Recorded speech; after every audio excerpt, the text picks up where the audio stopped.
Timnas Prancis bertanding menghadapi Polandia di babak 16 besar Piala Dunia. Bertanding di Altu Mama Stadium, skuad Ayam Jantan mengakhiri laga dengan kemenangan 3-1. 3 gol Prancis dicetak lewat brace dari Olivier Giroud dan brace dari Kylian Mbappé di menit ke-74 dan 91. Sedangkan Polandia cuma bisa membalas 1 gol melalui penalti dari Robert Lewandowski. Dengan hasil tersebut membuat Prancis menjadi tim ketiga yang dipastikan lolos ke babak perempat final. Ada momen menarik yang luput dari sorotan di babak 16 besar yang mempertemukan Prancis dan Polandia. Momen unik ini terjadi kepada bek tengah skuad Le Bleu yakni Jules Koundé. Sebelum bertanding, Koundé justru terlihat mengenakan kalung emas. Uniknya, wasit yang memimpin pertandingan baru menyadarinya setelah 40 menit lamanya. Adanya seusai melepas kalung, Prancis justru berhasil mencetak gol. Dalam peraturan FIFA, para pemain memang dilarang untuk mengenakan kalung atau aksesoris lainnya. Olivier Giroud tampil gemilang pada babak 16 besar Piala Dunia menghadapi Polandia. Pada laga tersebut, bomber AC Milan ini mencetak 1 gol di menit ke-44 pertandingan. Sebenarnya Giroud sempat mencetak gol kedua di menit ke-57 pertandingan. Sayangnya gol bicycle kick Giroud itu justru dianulir oleh wasit yang memimpin pertandingan. Wasit menganggap kalau sebelum gol itu terjadi ada pelanggaran terlebih dahulu. Pelanggaran itu dilakukan saat Raphael Varane berduel dengan sang kiper Wojciech Szczesny. Kylian Mbappé menjadi bintang kemenangan timnas Prancis di laga menghadapi Polandia kemarin malam. Pada laga itu Mbappé berhasil mencetak 2 gol sekaligus. Tambahan 2 golnya itu membuat Mbappé menjadi pemain Prancis pertama yang sukses mencetak minimal 4 gol dalam 2 edisi Piala Dunia secara berturut-turut. Gak cuma itu, Mbappé yang mencetak 9 gol di Piala Dunia juga mampu menyamai torehan Lionel Messi dan Cristiano Ronaldo. Selain itu, dia juga melampaui torehan dari Pelé dan Maradona. Olivier Giroud berhasil membawa timnas Prancis meraih kemenangan atas Polandia. Saat itu dirinya berhasil mencetak 1 gol pada menit ke-44 pertandingan. Dengan tambahan 1 golnya itu membuat Giroud resmi menjadi pencetak gol terbanyak dalam sejarah Prancis. Kini pemain AC Milan itu telah mencetak 52 gol dari 117 pertandingan. Itu artinya dia mampu melewati torehan gol dari Thierry Henry yang mencetak 1 gol lebih sedikit. Sayangnya banyak yang menganggap Giroud sebagai striker underrated. Pelatih timnas Prancis yakni Didier Deschamps memberikan komentar pasca skuad Le Bleu lolos ke perempat final. Deschamps memuji penampilan Kylian Mbappé di laga tersebut. Dalam sesi konferensi persnya, Deschamps bilang kalau ini bukan partai yang mudah. Beruntung dirinya mengubah strategi dengan memanfaatkan kemampuan yang dimiliki Kylian Mbappé. Dia menilai Mbappé adalah pemain yang bisa memecah kebuntuan. Saat ini Mbappé telah mencetak 9 gol dan terpaut 1 gol dari Thomas Muller sebagai top skor Piala Dunia sepanjang sejarah. Timnas Polandia menelan kekalahan atas timnas Prancis di babak 16 besar Piala Dunia. Kekalahan ini membuat pelatih Polandia Czesław Michniewicz merasa kecewa. Walaupun begitu, kekalahan ini tetap memberikan dampak positif untuk skuad The Reds White. Pasalnya ini merupakan pertama kalinya mereka lolos ke babak gugur sejak tahun 1986 lalu. Pada Piala Dunia tersebut, skuad The Reds White berhasil dikalahkan Brazil dengan skor telak 4-0. Sementara itu, Michniewicz belum berbicara terkait masa depannya di Polandia. Timnas Inggris melanjutkan tren positifnya di babak 16 besar Piala Dunia. Di laga tersebut, Harry Kane dan kawan-kawan melibas Senegal dengan keunggulan 3 gol tanpa balas. 3 gol timnas Inggris dicetak lewat Jordan Henderson, Harry Kane, dan Bukayo Saka. Sampai peluit panjang dibunyikan, Senegal gagal melesakkan 1 pun gol balasan. Kemenangan ini membuat Inggris menjadi tim keempat yang dipastikan lolos ke perempat final. Skuad The Three Lions akan berhadapan dengan Prancis yang sebelumnya sudah dipastikan lolos. Jude Bellingham menjadi pemain paling disorot pada perhelatan Piala Dunia Qatar kali ini. Sebab gelandang muda timnas Inggris ini mencatatkan rekor apik di laga kontra Senegal. Bellingham menjadi pertama yang mencetak gol dan assist di Piala Dunia sebelum menginjak usia 20 tahun. Dia bahkan hampir setara dengan pencapaian Lionel Messi di Piala Dunia tahun 2006 lalu. Sebelumnya Bellingham berhasil mencetak gol perdananya di Piala Dunia pada laga menghadapi Iran. Sedangkan 1 asisnya itu berhasil dia catatkan di laga kontra Senegal. Penyerang timnas Inggris yakni Harry Kane mencetak 1 gol di laga menghadapi Senegal dini hari tadi. Ini merupakan gol perdana Kane di Piala Dunia tahun 2022. Tambahan 1 golnya ini juga membuat Kane telah mencetak 7 gol di ajang Piala Dunia. Selain itu, bomber Tottenham Hotspur ini juga telah mencetak 4 gol di ajang Piala Euro. Dengan torehan menterengnya itu, Kane mampu melewati catatan dari legenda timnas Inggris Gary Lineker. Sejauh ini Lineker baru mencetak 10 gol baik di Piala Dunia maupun Piala Euro. Timnas Inggris berhasil meraih kemenangan pada babak 16 besar Piala Dunia melawan Senegal. The Three Lions berhasil mengalahkan Senegal dengan 3 gol tanpa balas. Jordan Henderson menjadi pencetak gol pertama bagi skuad The Three Lions. Menariknya, setelah mencetak gol, Jordan Henderson melakukan selebrasi yang cukup aneh. Saat itu dirinya terlihat saling bertatap-tatapan dengan Jude Bellingham. Torehan 1 golnya ini membuat dirinya membuktikan diri setelah sebelumnya dipertanyakan.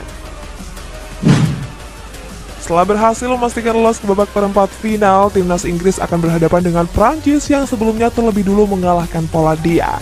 Kedua tim tercatat sudah bertemu sebanyak 31 kali. Menariknya, Inggris tampil dominan dengan mencetak 17 kemenangan, sedangkan Prancis cuma meraih 9 kemenangan saja. Akan tapi dalam 8 pertandingan terakhir, Prancis justru lebih tampil mendominasi.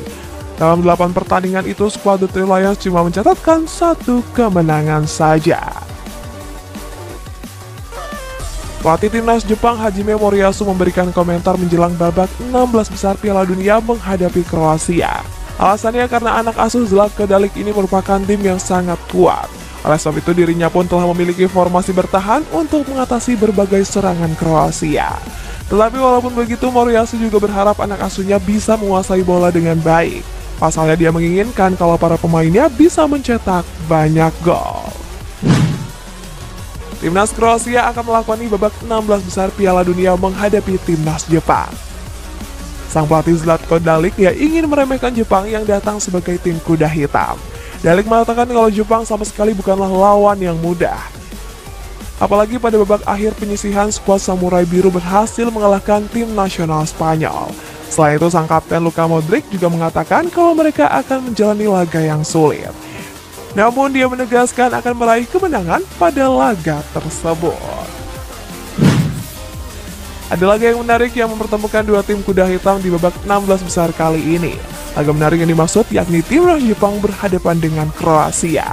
Kalau dilihat dari rekor pertemuannya, kedua tim relatif cukup berimbang. Mereka sudah bertemu sebanyak 3 kali di mana masing-masing meraih 1 kemenangan dan 1 hasil imbang. Di sisi lain, pada laga kali ini Jepang akan menurunkan formasi andalan yakni 3-4-3. Sedangkan Kroasia masih dengan skema sebelumnya dengan menurunkan formasi 4-3-3. Timnas Brazil akan menjalani babak 16 besar Piala Dunia menghadapi Korea Selatan. Sang pelatih Tite menyebut kalau skuad negeri ginseng merupakan tim yang agresif. Hasilnya, dia menegaskan kepada pemain agar nggak membuat kesalahan saat bertanding. Sementara itu, pada laga kali ini Brazil nggak akan diperkuat oleh Gabriel Jesus dan Alex Telles. Pasalnya, kedua pemain tersebut saat ini dikabarkan mengalami cedera. Di sisi lain, Neymar Junior berpeluang tampil setelah mengalami cedera sejak laga pertama. Menjelang laga menghadapi Brazil, pelatih timnas Korea Selatan yakni Paulo Bento mengkritik keras jadwal pertandingan. Dia menyebut kalau jadwal itu nggak adil untuk para pemain. Pasalnya mereka kembali bertanding setelah 72 jam tampil di babak penyisihan grup. Sementara itu Bento bilang kalau laga menghadapi Brazil adalah laga yang sangat berat. Dia menilai kalau skuad negeri Samba merupakan salah satu tim yang difavoritkan untuk juara. Apalagi anak asuh Tite ini lolos ke babak 16 besar sebagai juara grup G. Timnas Brazil akan melakoni babak 16 besar Piala Dunia menghadapi Korea Selatan. Menariknya pada laga ini, skuad Selecao diprediksi akan lebih mendominasi permainan. Dalam rekor pertemuannya, kedua tim sudah pernah bertemu sebanyak 7 pertandingan. Dari 7 pertandingan tersebut, skuad Selecao memenangkan 6 laga di antaranya. Sedangkan Korea Selatan cuma mampu meraih 1 kemenangan di tahun 1999. Akan tapi skuad Taeguk Warriors akan tampil beda di mana banyak pemain Brazil yang mengalami cedera. Edouard Mendy dilaporkan akan hengkang dari Chelsea pada musim panas mendatang. Pasalnya sang pelatih Graham Potter lebih mempercayakan Kepa Arrizabalaga sebagai kiper utama. Menurut laporan dari Football London, kiper Senegal ini tengah diminati oleh raksasa Serie A yakni Juventus. Mereka membutuhkan kiper baru karena kontrak Manchester City akan segera berakhir. Kabarnya The Blues baru akan melepas Mendy dengan klausul sebesar 40 juta euro. Kabarnya harga tersebut masih bisa turun karena saat ini Bianconeri sedang bernegosiasi. AC Milan dilaporkan tengah bernegosiasi dengan salah satu kiper Atalanta yakni Marcos Portiello. Kabarnya skuad rossoneri telah hampir menyepakati transfer tersebut. Menurut laporan dari Fabrizio Romano, kesepakatan itu akan berlaku pada bursa transfer musim panas mendatang. Kiper muda berpaspor Italia itu didatangkan sebagai kiper lapis kedua, sebab kiper cadangan mereka yakni Kyprian Tatarusanu akan hengkang dari klub. Sementara itu AC Milan tetap menjadikan Mike Maignan sebagai kiper utama mereka. Manchester United berpeluang bakal ditinggal oleh salah satu bek tengah andalan mereka yakni Harry Maguire. Kabarnya bek timnas Inggris ini bakal cabut dari Old Trafford di musim panas mendatang. Alasannya karena sang pelatih Erik ten Hag jarang memberikan jam terbang kepadanya. Sebelumnya pelatih timnas Inggris yakni Gareth Southgate sudah memperingatnya untuk cabut. Pasalnya Southgate nggak akan memboyong Maguire di Piala Euro 2024 seandainya dirinya jarang mendapat menit bermain. Kabarnya Chelsea menjadi salah satu destinasi terkuat Maguire selanjutnya. Sekelompok fans Manchester United telah membuat daftar tuntutan kepada calon pemilik baru. Para supporter tersebut setidaknya mengajukan 5 poin bagi calon investor The Red Devil. Pertama, mereka menuntut pemilik baru untuk mau mengembangkan tim muda maupun putri. Kedua, para fans meminta untuk membenahi berbagai infrastruktur klub. Yang ketiga, mereka meminta Setan Merah untuk berkomitmen bergabung ke kompetisi tandingan seperti Liga Super Eropa. Lalu yang keempat, mereka meminta pemilik baru untuk melunasi hutang-hutang klub. Dan yang terakhir, para fans meminta pemilik baru untuk membagi saham dengan mereka.